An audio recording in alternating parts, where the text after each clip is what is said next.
Section 1.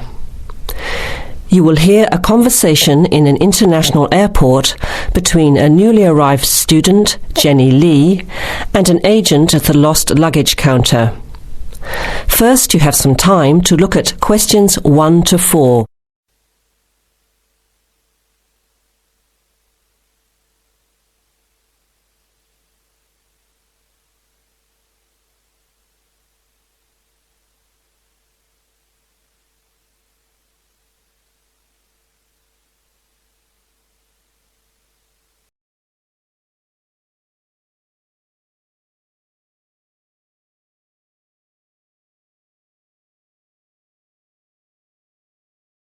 Now let's begin.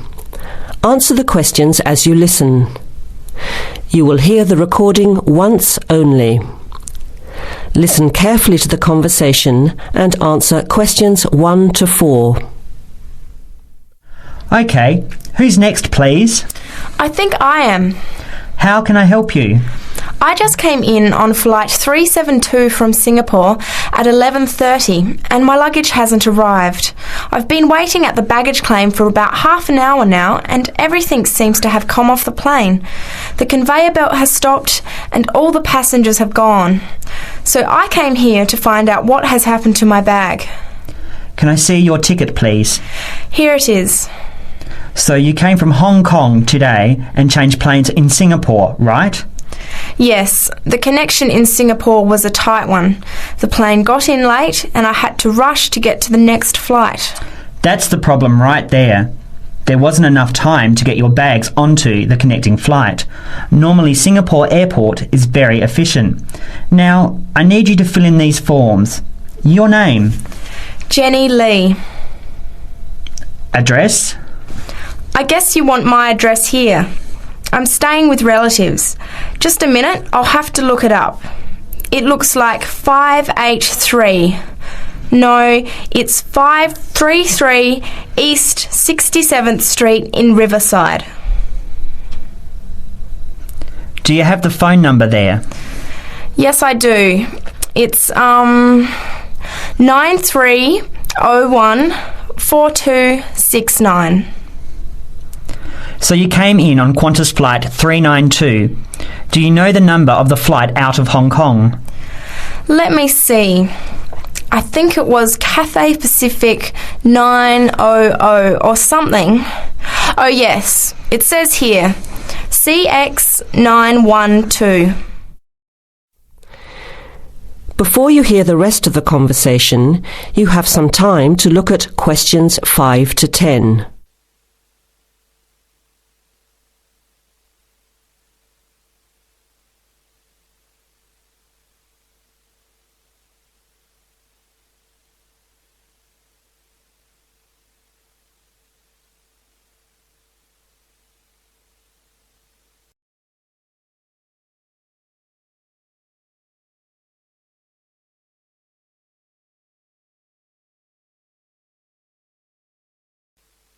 Now listen and answer questions 5 to 10.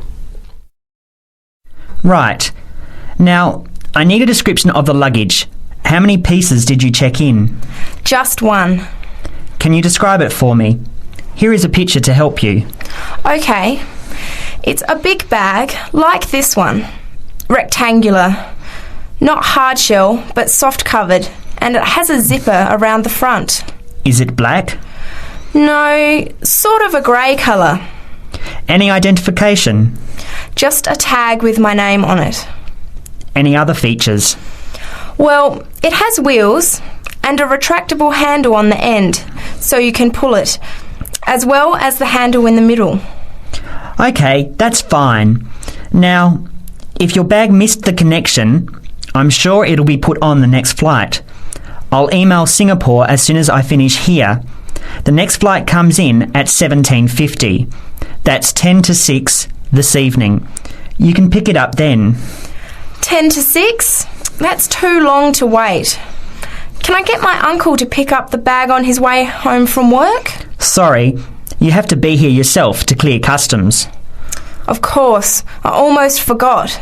Will the bag come here, to this desk? Yes. You pick it up here, then take it over to the customs area. By the way, don't forget to bring your passport. You will also need to have the key plus your ticket with a baggage claim number on it. Oh, okay. Guess I'll have to come back tomorrow then. It's lucky I packed everything I need for now in my carry-on bag. Yes, that's always a good idea. Be prepared. That is the end of section 1. You have half a minute to check your answers.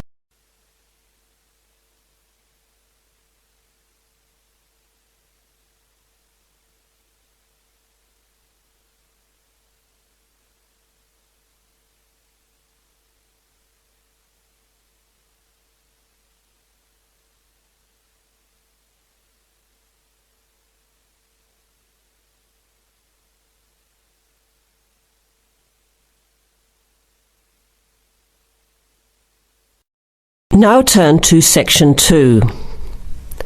Section 2. You will hear a recorded message about buying tickets from a booking agency. First, you have some time to look at questions 11 to 15.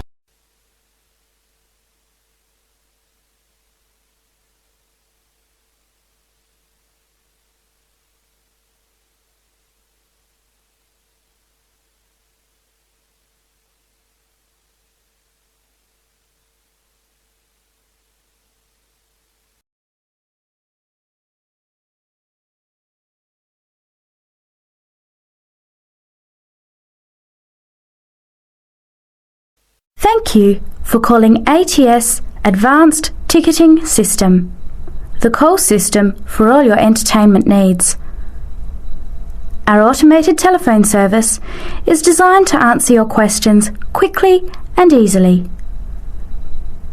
The ATS office in the Regency Theatre is open Monday to Thursdays from 10 a.m. till 5 p.m. and on Friday and Saturday till 8 p.m. For online bookings and detailed program listings, check our website at www.atstix.com. That's spelled ATSTIX.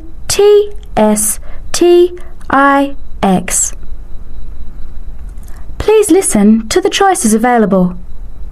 You may press your choice as soon as you hear it to get more information. For sporting events, including the Western International Tennis Classic, press 1. For the Formula 1 Grand Prix, press 2. For classical music, including the upcoming Philharmonic Orchestra series, press 3. For theatre and dance, press 4. For other inquiries, please hold the line. Before the recorded message continues, you have some time to look at questions 16 to 20.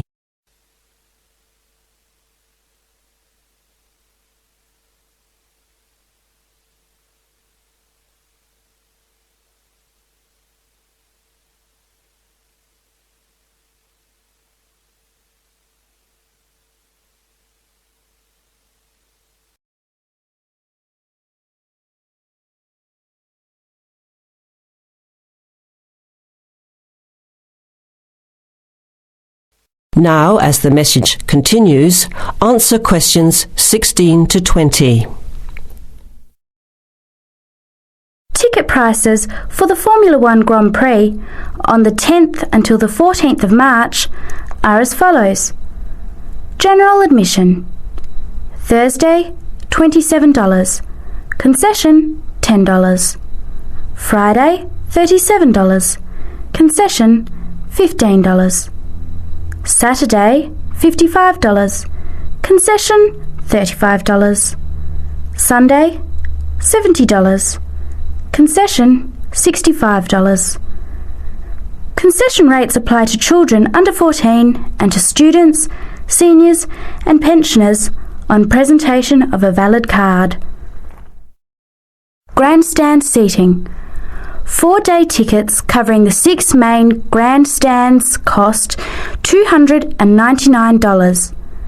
However, pit straight tickets are $350, and seats at the chicane cost $450 each. Children under 3 are admitted free to the general admissions area, and children under 14 are eligible for concession prices. Gates open at 8 a.m.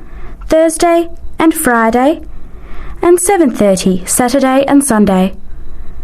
Events begin at 9 o'clock. Alcohol, ice boxes, cans, bottles and animals are not allowed on site. There are no refunds or exchanges. On each ticket, a $2.50 booking fee applies. To make a booking, you must have a valid credit card. To listen again, press 1. To make a booking or to talk to a ticket agent, press 2. Your call is in our queue. You can expect to wait about 3 minutes. That is the end of section 2. You have half a minute to check your answers.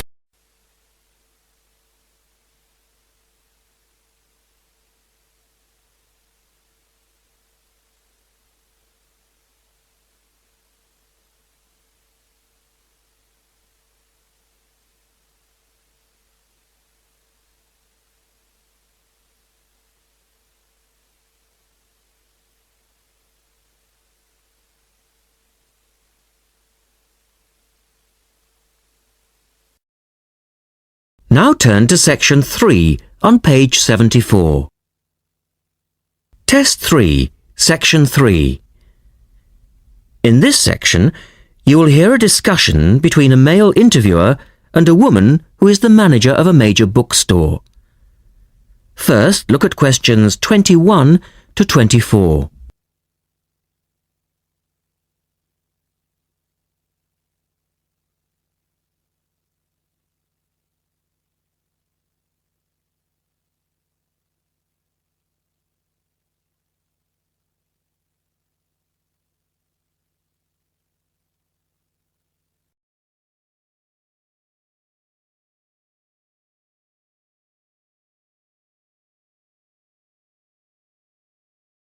Now listen to their conversation and answer questions 21 to 24.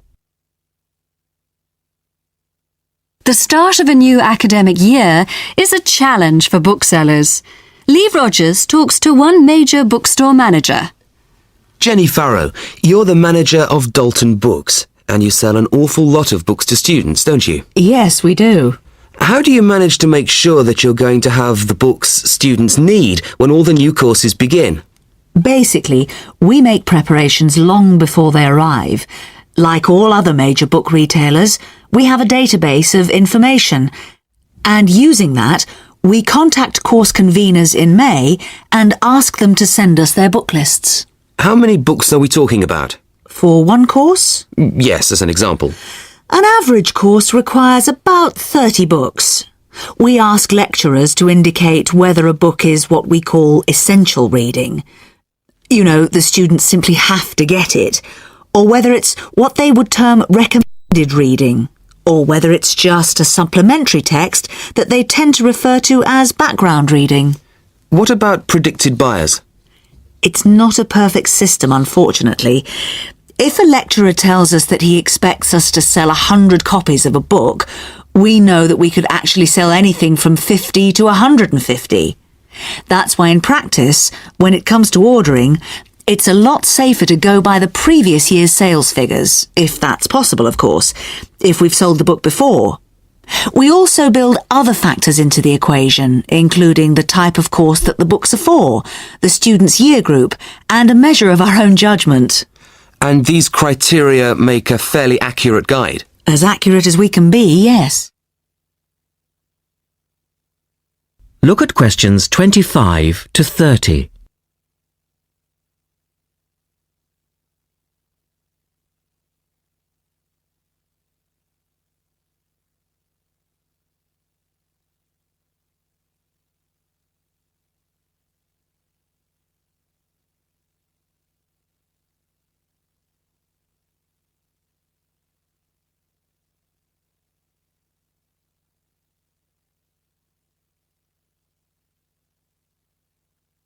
listen carefully and answer questions 25 to 30.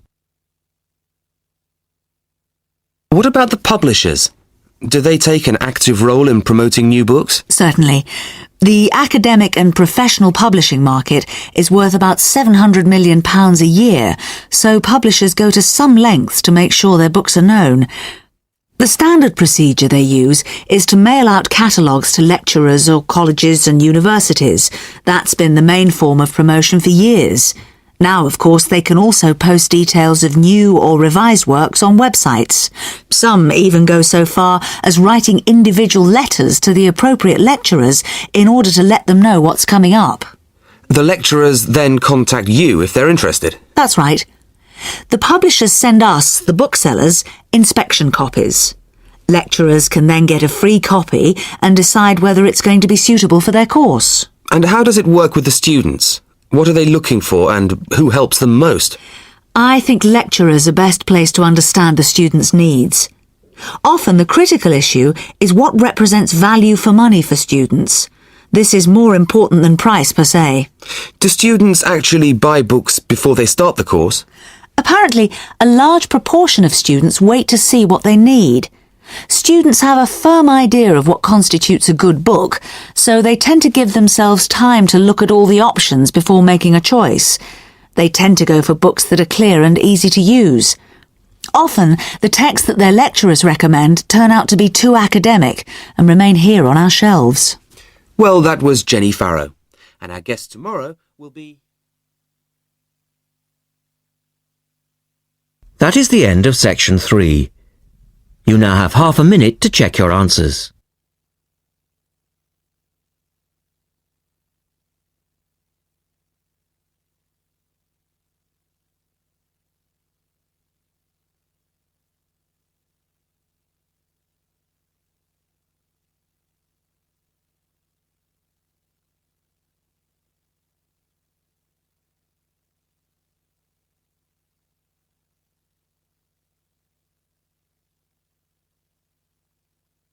Now turn to section 4 on page 75.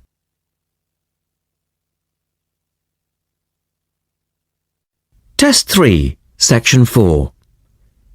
You will hear Rebecca Bramwell, an artist and illustrator, giving advice on how to get your first job or commission as an artist. First, you have some time to look at questions 31 to 35.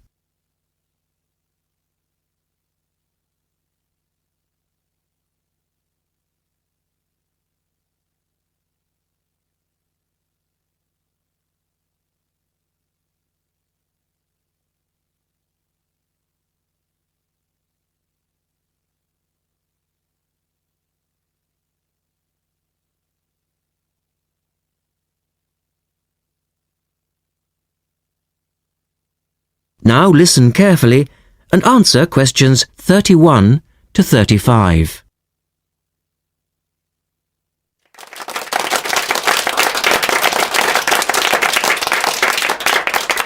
I'd like to introduce Rebecca Bramwell, an artist and illustrator who has come along today to talk to you all about getting your first job or commission as an artist.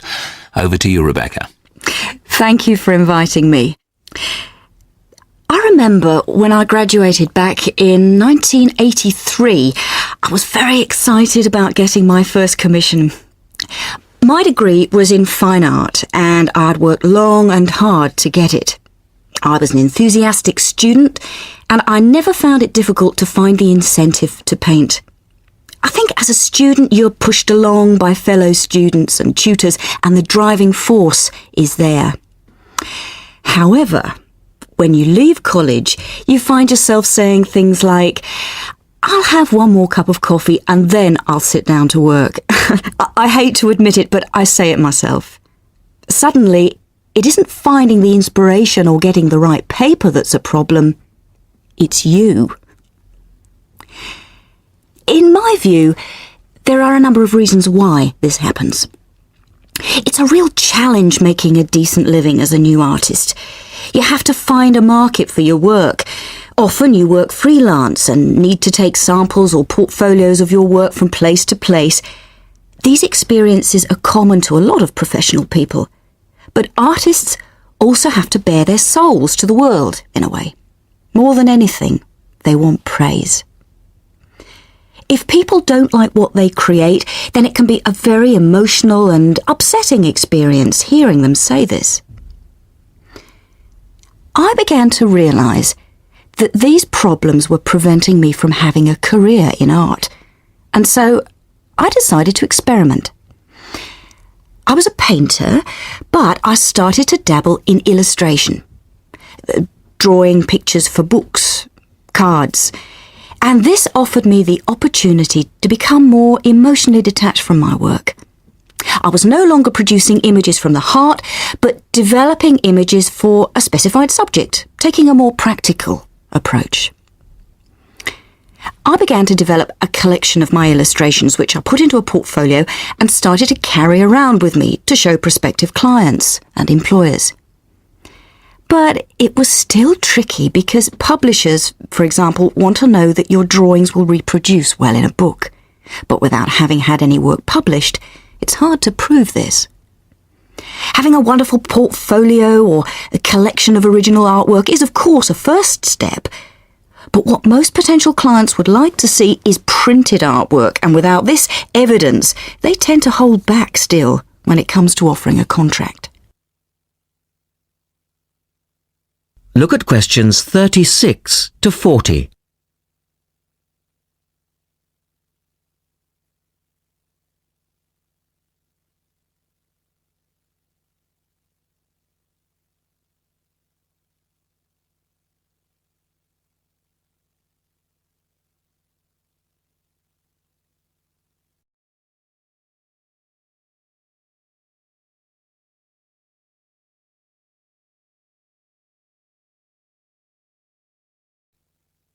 Now answer questions 36 to 40. Well, I overcame this problem in two ways. And I suppose this is my advice to you on preparing your portfolio of your best work. The first way was by submitting my work for a competition. And the one I chose was for a horoscope design and was sponsored by a top women's magazine.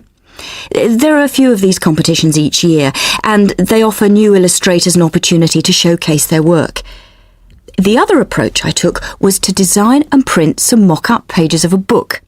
In other words, I placed some of my illustrations next to some text in order to demonstrate how my work would look when it was printed.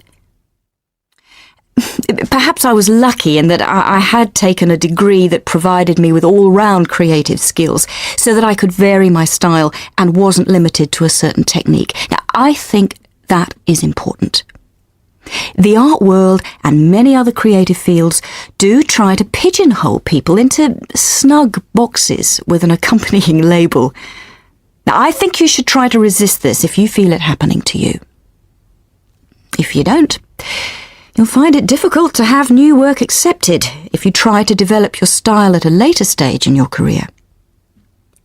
Nevertheless, when you start out, and particularly when you're going for an interview, it's important not to confuse people by having a lot of different examples in your portfolio. One remedy for this is to separate your work into distinct categories.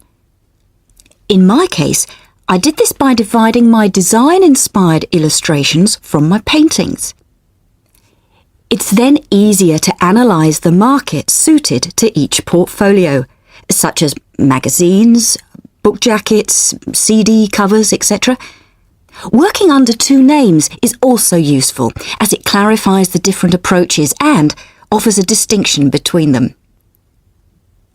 I think it's been hard for artists to be recognised in anything other than the pigeonholes that they've been placed in. But luckily, these barriers are slowly being demolished. So I really do wish you all the very... That is the end of section 4. You now have half a minute to check your answers.